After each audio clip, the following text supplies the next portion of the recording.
ಗುರಿಗಳನ್ನು ಸಾಧಿಸುವುದು ಅಷ್ಟು ಸುಲಭವಲ್ಲ. ಆದರೆ ಯೇಸುವಿನಲ್ಲಿ ಭಯ, ಭಕ್ತಿ, ವಿಶ್ವಾಸದಲ್ಲಿ ಬೇಡಿದರೆ ಏನು ಬೇಕಾದರೂ ಸಿಗಲು ಸಾಧ್ಯ. ನಮ್ಮ ಕಷ್ಟಕಾಲದಲ್ಲಿ ದೇವರು ನಮಗೆ ಅತಿ ಹತ್ತಿರವಾಗಿರುತ್ತಾನೆ. ನಾನು ದೇವರನ್ನು ನಂಬುತ್ತೇನೆ ಎಂದು ಹೇಳಲು ಸಾಧ್ಯ.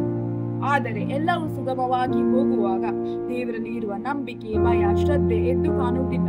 ಈ ತಪಸ್ಸು ಕಾಲದಲ್ಲಿ ದೇವರಲ್ಲಿ ಪ್ರೀತಿ ಮತ್ತು ನಂಬಿಕೆ ಹೆಚ್ಚಾಗಲು ದೇವರ ಅನುಗ್ರಹವನ್ನು ಬೇಡಿಕೊಳ್ಳುವ